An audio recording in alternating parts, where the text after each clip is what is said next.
Tere, ilusat esmaspäeva! Mina Liina Vettik siin täna tervitamas siin endiselt veel suviselt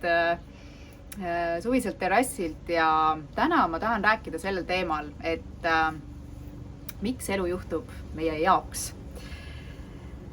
Oletame stsenaariumi, et sa oled võtnud kätte, teinud oma ettevõtet, alustanud, võib-olla sa leiad alles esimesed kliendid või siis mingi suure partneri ja värgi ja teil on kokku lepitud kohtumine ja kõik justkui sujub, kõik on paigas, sa tunned, et lõpuks ometi ma sain enda jaoks asjad käima ja siis, mis juhtub vahetult ennem, kui sa pead siis kliendiga töösse minema või siis partneriga kokku saama või siis uue töötajaga midagi kokku lepitud, mis juhtub, sa jääd haigeks. Ja siis sa mõtled, no kurat küll, kuidas see võimalik on, et sa oled kogu aeg nagu justkui ei jookse ja siis, kui see tundub, et vot nüüd lõpuks mul on selgus, ma tahan tegutseda ja nii edasi ja siis elu juhtub ja sa ei saa siis olude sunnil midagi ette võtta. Ja paratamatult on need siis sellised kergemad olukorrad või on need keerulisemad olukorrad, vahest ikka päris keerulised olukorrad, siis üks asi, mis sind elus ja ettevõtted edasi aitab, on mõtteviis, et kõik, mis elus juhtub, juhtub minu jaoks, mitte minu vastu. Väga suur osa inimesi maailmas on ohvri rollis ja mõtlevad, on mõtteviisiga, et elu juhtub minu vastu, et mul ei ole kontrolli ja ma pean justkui hakkama saama siis nende juhtunud sündmustega minu elus. Ja see on väga raske koht, kus mõtteviisi mõttes olla. Selle asemel on väga toetav mõtteviis ja võib-olla selline võimestav mõtteviis, mida sa võiksid ka endast treenida ja mis aitab sul tulla läbi tule ja vee, on mõtteviis, et elu juhtub minu jaoks. Ja mis see tähendab, et elu juhtub sinu jaoks? No võtame selle sama olukorra. Kui sa oled justkui rattad käima saanud ja siis tuleb põmm ja sa ikka ei saa edasi liikuda, siis pagan teeb vihaseks küll, on ju teeb vihaseks? Jaa, ma tean.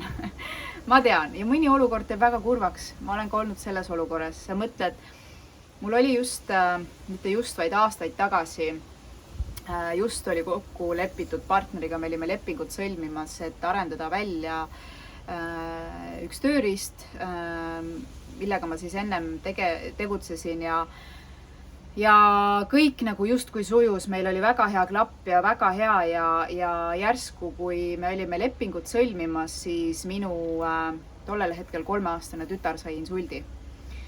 Ja vot sellisel hetkel sa mõtled küll, et mida paganat, mis kurat, kus on see koht, et elu juhtub sinu jaoks. Ja vaata sellega on see, et me ei näe alati sellel hetkel seda. Sa võid näha, aga kõige paremini sa saad sellest aru tagantjärgi.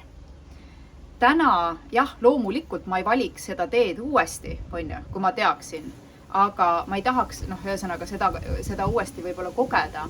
Aga tänu sellele kogemusele ma mõtlen täna nii mõneski asjas teisiti. Esiteks partnerlussuhete koha pealt, teiseks oma suhete koha pealt minu lastega, kuidas ma olen oma lastega, emana tohutult arendav olukord üldse ja tööalaselt samuti jällegi koht, kus jälle endast selgusele ehk siis elu suunab ja nii edasi. Ja miks see on nii, et elu juhtub sinu jaoks? Kui me võtame, ma ei tea, kõrgemat sina või kes usub Jumalat, kes usub seda suurt universumi, siis tema võtta seda niimoodi, et see on alati minu poolt. Ja ükskõik kui hull see olukord ka ei tundu, siis alati vaata seda selliselt, et universum on minu poolt või siis kõrgem mina või kes iganes, nagu ma ütlesin, on sinu poolt. Ja miks? Ta peab looma elus meile neid olukordi, eeldades, et me tahame oma unistuse poole minna, eks? Jah, sinu eelduseks on see, et sa tahad ju paremat elu, on ju. Me oleme inimestena loodud selliseks olendiks, kellel on eesmärgid, kellel on unistused ja me neid siis ellu viime. Ja sinu nii-öelda kõrgema mina soov ongi olla seal kõrgemal, aga selleks, et sa nii-öelda siis selle inimkehastusena järgi tuleksid, pead sa kasvama siia tasemele, kus on sinu unistus, et sa suudaksid seda unistust hoida, et sa suudaksid seda, no siin tulevad sõnad manifesteerimine, kelle jaoks on võib-olla liiga ulmeline, aga et sa suudaksid seda endale juba täna luua ja seda hoida, on ju, mitte ei kukuks sealt uuesti kiiresti alla, eks.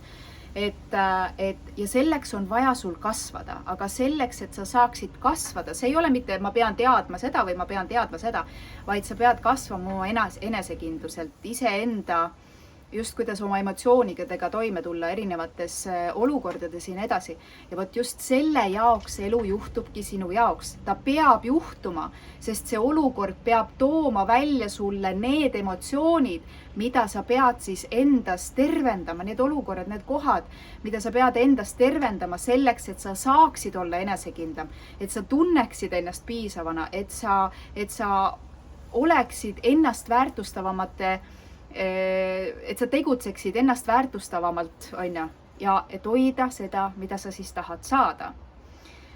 Et sellepärast elu juhtub sinu jaoks ja igas olukorras, mis tundub sulle alguses, oi kui vastik, oi kui halb, see teeb vihaseks, see teeb kurvaks, see teeb pettunuks. Need on kõik emotsioonid ja see on okei, need kõik on tervitatavad, aga nad kõik on meie sõbrad, nad tahavad meile midagi öelda, nagu ka hirm. Kui sa tunned hirmu, siis see hirm tahab sulle midagi öelda.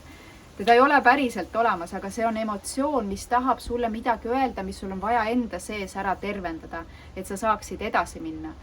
Ja selle hirmu tõttu ka täpselt samamoodi elu lükkab sulle nii kaua seda ühte ja sarnast olukorda, on ju, kuni sa lõpuks võtad endale selle kangelasrolli, tuled sealt ohvrirollist välja, et elu juhtub, oi näed, jälle minuga juhtus, on ju.